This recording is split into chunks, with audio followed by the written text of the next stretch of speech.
everybody. Welcome to our email writing workshop. My name is Shirey and I am the secretary for MCR, which means that I write a lot of MCR's emails.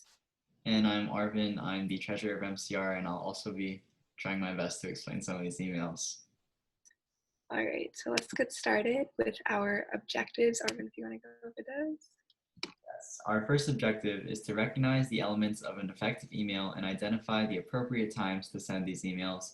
Our second one is to distinguish the factors between strong and weak emails. And our third one is to practice crafting successful emails based on various prompts.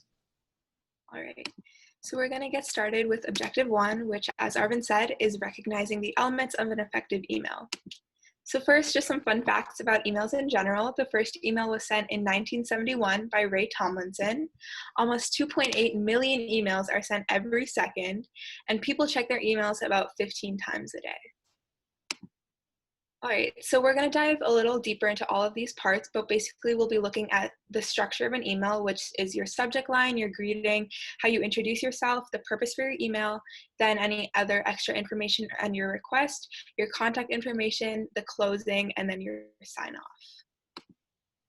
All right, so first we're going to start with our subject line. So you want to make sure that your subject line is very strong, and it's not too vague, but it's also not too detailed and long. So things such as question or important must read in all caps, or writing to ask you about coming to an event, all of those just don't work. Either they're too vague or they're too long. And since this is the first thing that'll make someone either open your email or not, you want to make sure you have a good subject line. So something such as MCR Executive Board meeting June 15th, or concerns regarding July 10th assignment are good subject lines because it gives you what you're talking about and the date so that they have all that important information without even having to open your email yet.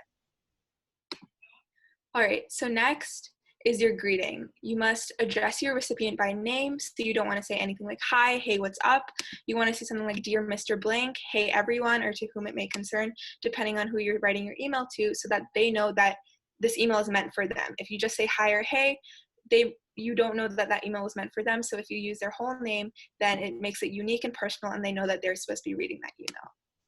After you address your recipient, you want to have a polite greeting. Nothing like how you doing or no greeting at all. Something such as hope all is well or how are you is better, because you want to stay polite and kind before you get into your request or reason for your email. All right, so after that, you want to introduce yourself. You want to put the information about you that is relevant to your email. So if I was writing an email to an official or like someone in politics, I would put my name and my organization. If I was writing to a principal or a teacher or something like that, I'd want to put my grade and school so they know who you are. You don't want to say something like just, I'm Arvin, or you must know me, I'm Arvin. You want to say something such as, my name is John Doe, I'm a rising sophomore at blank school, as well as the MCR secretary. That gives them your whole name, where you go to school, what grade, as well as your relevant organization or who you're writing on behalf of.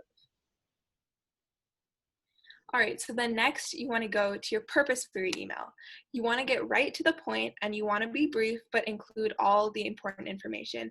You don't want to have a 2-page long email that's just one big block of text, because then the important information is going to get lost in all those words, and they could end up reading that whole thing and still not knowing what your email is about. So you don't want to give random details such as, I worked really hard to organize an important event and you should come. That gives a little too much information saying that you worked really hard. That doesn't really matter to them, and they still don't know what this event is or why they should come or when it is. You want to say something such as, I'm writing to invite you to a forum MCR is holding on July 25th from 6 to 7 p.m. on why John is the best officer. That gives them who's attending or who's hosting the forum, when it's being held, what time, and what it's about. That way they have all that information in literally one sentence. All right, next is your request/extra information. This is where you have to answer all these questions. Why should they care? Why are you writing to them specifically? And any other information they need to know. You don't want to say something vague again, like you might like it, so you should come. This is the place where you have to persuade them as to why they're reading this email, why they should respond, and why they should come to your event or whatever you're talking about. For example, if they need to RSVP by a certain time, this is where you add that by saying, please RSVP by blank. If you need them to speak at something, you want to convince them why they should, such as, your experience with mental health advocacy would make your insights to this forum very beneficial. Rather than just, you might like it, so you should come, this makes it personalized and unique, so they feel like you're writing to them specifically and there's a specific purpose and reason that they should attend your event. And then next, you should include your contact information. So here's where you should include your email or phone number to reach out with questions. Even if you've emailed from the same one, you still want to say, please email me at blank or call me at blank. You don't want to just say email or call me, because then you don't want to give them the extra work of having to go and find your email. You want to give all of that to them right there. So by saying, if you have any questions, please feel free to email me at janesmith@gmail.com or call me at your phone number. All right, and then finally is your closing and sign off. So again, you want to end with a kind closing, not such as see ya or okay bye. You want to say something such as stay safe. I like to end my emails with feel free to reach out with questions or see you soon. That way, again, you're leaving it on a light, polite note. And then finally, you want to sign off with your full name and, like I said, relevant title. You don't want to just say thanks, Shirey, or just Arvin. You want to end with, if you're writing, like I said, to an organization or like an official or someone like that, thank you, Jane Smith, MCR Secretary. If you're writing to someone in your school, you want to end with sincerely, John Brown, maybe your grade, and then blank high school. All right, so now we're going to talk about BCC versus CC. So CC stands for carbon copy, and BCC stands for blind carbon copy. So you want to use BCC when you have to email someone who you don't want, or you're emailing someone, and if you put them in BCC, the main recipients of your email don't know that they're there. So that's the main purpose of BCC. You could use that if you have to send a more important email or something where you're raising concerns with someone and maybe you want to BCC a parent or a teacher so that the main recipient doesn't know they're on that email, but they can still see it. You can also use that when you are emailing a large email list. That way, not everybody has to see each other's emails. You can put them all in BCC, so the person getting it won't be able to see anybody else's email. They'll only see theirs. CC, like I said, cannot see who is BCC'd, and you want to use the main to box for your main recipients, and then you want to CC all other parties involved. So this could be fellow officers if I'm sending an email about MCR. This could be an advisor, someone else you're working on a project with, anything like that. Someone who you're not directing the email to, but they still need to be in the loop. All right, so the next is schedule send, which we realize is something that not a lot of people may know about, but this allows you to write and schedule your emails in advance. So let's say that you are busy and you write an email at 11 p.m. at night, but you don't want to send that email at 11 p.m. because that might not look as professional. Then you can schedule send by clicking a little arrow next to send and then have it scheduled to send in the morning. That way they get it as soon as they wake up. This also allows you to send multiple emails that will be sent at the same time. Like if you're reaching out to a variety of different speakers for an event, you can write all of them out and have them all scheduled to send at the exact same time. It just makes things easier, and that also allows you to send emails at an appropriate time, but still be able to write them in advance. Okay, so then just why and when you should send emails. So we like to go by the 9x9 rule, which is you should only send emails between 9 a.m. and 9 p.m. That's the professional time to send an email. You don't want someone professional to be seeing an email that you sent at 3 a.m. in the morning. It just doesn't look good. So you can use that schedule send. So even if you are writing that email at 3 a.m., they only get it at 9 a.m. the next morning. You want to send emails when you are scheduling or inquiring about anything at all, when you're writing to a professional or someone you might not know that well, and any serious or important matters. Instead of writing a super long text message that either they may not be able to read completely or just doesn't look as good, you want to just send an email. It gives them all the information in their email. And like we had said at the beginning, people check their email about 15 times a day. So you'll be sure to have them see that email. And then just some general tips. So you always want to check your spelling and grammar. I like to use Grammarly because it gives me all my mistakes right there and then. You want to make sure to CC all relevant parties, such as if you're writing from an organization, your advisor, or anything like that. For all of you in MCR, be sure to CC Ms. Cherry, who is our advisor. You can draft important emails in a separate document. That's what I like to do. That way you have time to edit it and things like that. You want to make sure you stay focused and brief and create short paragraphs. Like I said, you don't want a 2-page long block of text because people won't read that or they'll miss important details. You want to stay polite, and then you want to also make sure to send emails out as soon as possible and don't wait. If you have an event that's next week and you're sending emails the week of the event, people are more likely to not respond or not RSVP because that's not enough notice. You want to make sure you're sending out emails 2 or 3 weeks in advance, and then send out another email with a reminder in the next week or so. And then again, you want to be able to distinguish between formal and informal emails. A formal email will probably need more of that beginning information, more of a formal title, things like that, versus if you're writing an email to a colleague that you've worked with a lot, it can be a little less formal, still being polite and professional though. All right, and keeping all that in mind, we're going to take a look at a couple example emails. So this first one, just looking at it, you can tell this is definitely not the strongest email that I hope you all have seen. Firstly, the greeting, hello, or firstly, actually, if you take a look at the email, just step back and take a look. Clearly the grammar, the punctuation, it's not all correct. It's not the prettiest thing to look at. Looking at the greeting, the hello is capitalized. The introduction, I'm Shari, the secretary, is not very thorough and doesn't provide enough information. Yes, Shari's the secretary, but we still don't know what she's the secretary of. We are holding a forum on July 31st. We still have no clue what the forum's about or what time it is specifically. Please come and share your insight if you can. It doesn't provide what they would be sharing the insight about, why this forum pertains to them from Shari, and then doesn't include any other contact information or any steps to follow up. So it's clearly not the strongest email. This next one I hope looks a little bit better. It starts off with a Miss Aurora, a more formal greeting. I hope you are well.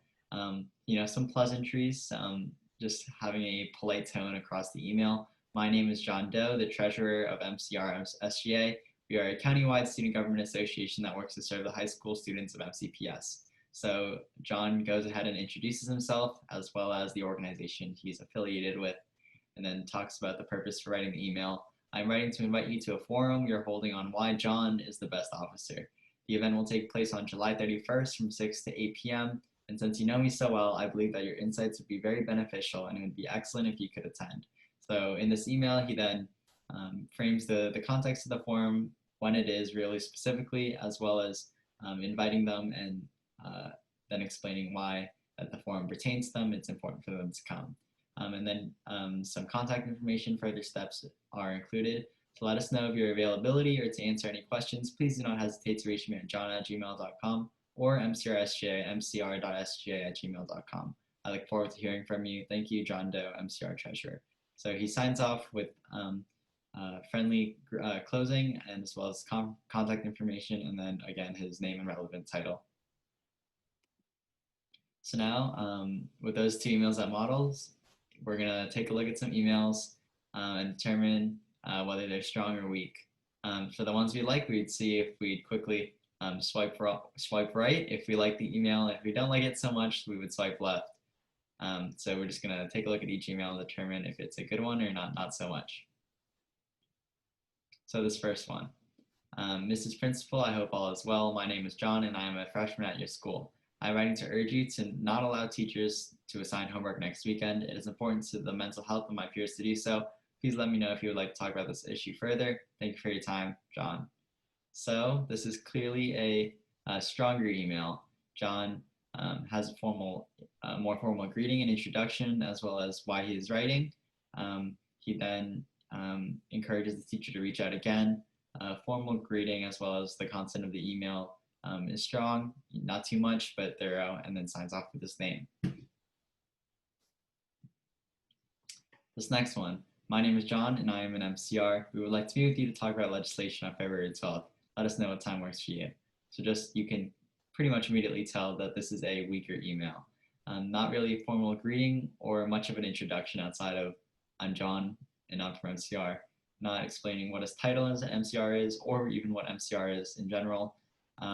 He then doesn't include, he obviously writes, we would like to talk to you about legislation. So I guess the email has that going for it. Then he fails to include any contact information or doesn't really go in depth about the conversation, and doesn't have any sort of closing off or signing. So this next one, my name is John and I am a part of MCR, a countywide organization that advocates for the high school students of MCPS who would like to organize a meeting with you in order to discuss the legislation that is important to us. Please reach out at john@gmail.com to let us know when it's possible. So this email, a lot of parallels between the last email. It's pretty much the last email, but obviously a little more developed.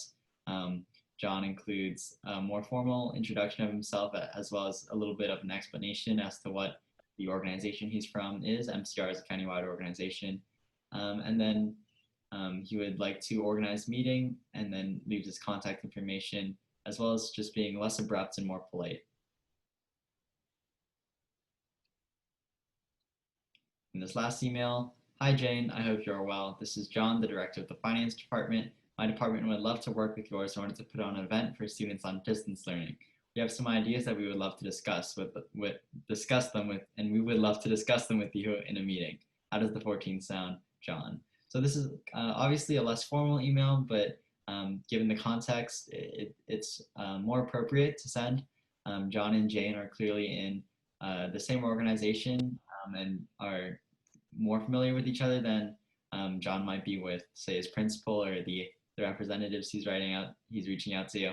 So things like, hi Jane, I hope you're well, and signing off with just John make more sense in that context. But John still obviously is polite. He introduced himself a little bit, and the content of the email is still there, and he poses some steps that Jane should take as well. So in this context, it's still a strong email.